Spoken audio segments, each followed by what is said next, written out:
that. Let's go live now to Shadow Industrial Relations Minister Tim Wilson. I want to talk AI with you. You know I'm obsessed, Tim, so let's get down to it. There's a lot of noise around this upcoming productivity summit. There needs to be some guardrails around AI. There's so many different aspects to this. When it comes to this roundtable, it's going to be the first of many. It should be the first of many. But what do you think the government should be concentrating on when it comes to AI? What's the most important aspect of it? Well, the most important thing is to make sure that AI is working for the Australian people and for the Australian economy. It is not just a tool, but it's a teammate in the workplace to empower small businesses to be competitive and to be part of building the future of the Australian economy. At the moment, what we're hearing from the government is how do they resist technology, how do they resist the contribution it can make, and particularly how do they make Australian businesses uncompetitive, which is frankly just naive and foolish. And one of the important parts of that is how do we also make sure that we respect property rights of creators. And I see my colleague James Patterson has been out about this today very strongly and rightly so. Respect the private property and the intellectual property and the moral rights of creators through intellectual property, through artificial intelligence, so that an Australian creative industry gets the advantage and thrives off the back of artificial intelligence as well. Yeah, so there needs to be guardrails. We've got to be careful not to over-regulate here. I thought it was striking in the latest interview that Sam Altman has done. He did it with Theo Von in the US. He talked about the legal aspects. Many people are using ChatGPT as a bit of a psychologist, a counsellor. That could be used in a court of law, could it not? Does that need to be clarified? I don't think that's appropriate for me to comment, to be frank. I think, we're still working with how AI is going to be used in lots of different settings. But I do think it's important to understand that it will play an important role in the future. And I was speaking to people in the tech industry yesterday, and they said, jobs aren't going to be replaced because of AI, but people who don't use AI are at risk of being replaced by those who don't use it. So, people need to see this as an opportunity and to see how they can upskill and integrate into their work practices. One, because it will make them more productive and more better contributors in the workplace. But, of course, it also broadens out the landscape of employment opportunities where we'll see people being able to play a bigger role in the workplace. So, obviously, when we see new technology come along, people can potentially see things as threats. People can see them as opportunities.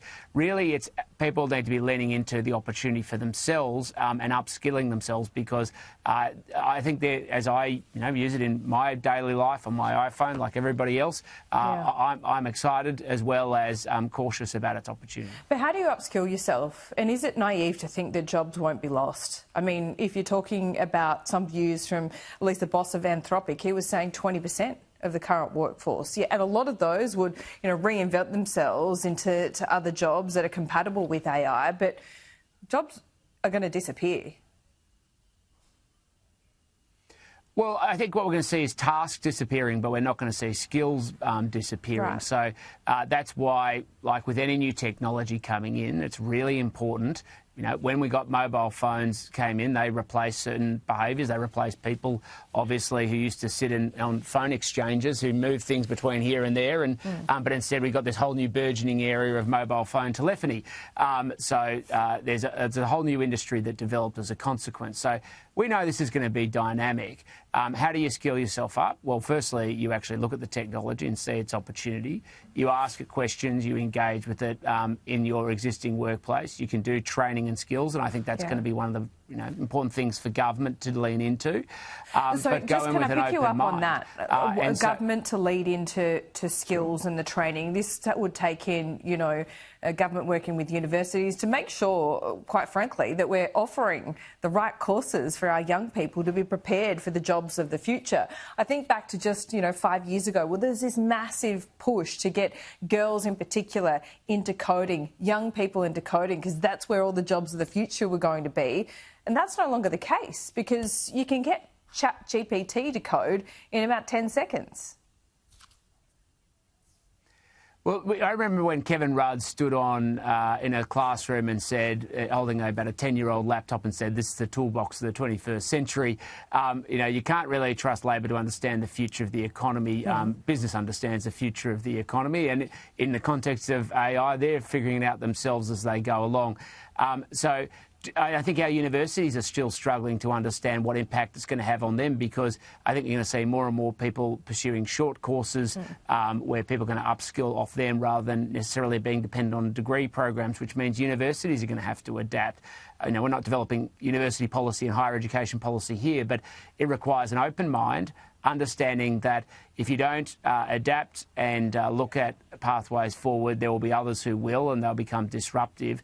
So now is a time for Australians to be honest with ourselves, see the competitive opportunity, because there's no reason. There are plenty of Australians who are innovators in the AI space, and currently they're going overseas because they don't see the opportunity here. We should want to be a country that is at the leading edge of this conversation. At the moment, unfortunately, the current government, we're a laggard. Well, let me quickly ask you about the roundtable. One issue that's come up today, GST. I mean, it's put forward by people that aren't going to be at the roundtable. Anthony Albanese doesn't want to rule things in and out. And look, I welcome that in a way, because you need this debate. You need everything on the table if you're going to get serious tax reform. But in terms of the GST and recirculating that money so people don't lose out, is that the antithesis of the conversation that we need to have? I mean, with changes, there's always going to be people that lose out, and we need to be honest about that, don't we? Well, firstly, the Prime Minister has actually ruled out a conversation around the GST. He slapped down Jim Chalmers only a few weeks ago on that topic. Secondly, I mean, it's a bit rich hearing this from the sideline Teals. In the lead up to the last election, or in lead up to the 2022 election, they said that they wouldn't raise these issues. Then they did. Then they said they wouldn't in this term of Parliament. Now they have again. What you actually need if you're going to have a conversation around tax reform is courage. That means putting things on the table, standing up and fighting for them and making the case. You don't find your courage around a round table. But what's the opposition? What's your attitude to this? Come up with a Tim, what's your attitude to this then? Are you going to stand by, wait for the government to come up with the ideas that you'll either support or oppose, or are you going to come up with some ideas of yourselves? Laura, no one would ever say that I am absent ideas or I'm willing to put things on the table, and will most certainly do so. Of course, this will be led by the Shadow Treasurer, Ted O'Brien, and of course I'll input my views through him. But to me it's very clear Australia's economy faces big challenges. We want to make sure we're open, competitive, and part of building out the future opportunity for jobs growth in this country, with standards of living rising. At the moment, standards of living are falling. We have unemployment rising, businesses collapsing. And so, absolutely, we are going to put forward a compelling policy offering at the next election focused on growing the economy from the foundations up in communities, in small businesses, as part of of building out the success of the future of Australia. Well, hopefully we don't have to wait a full 3 years for that, Tim. Thanks so much for your time today. I never suggested you have to wait that long. OK, good. We'll see you soon. Thanks, Laura.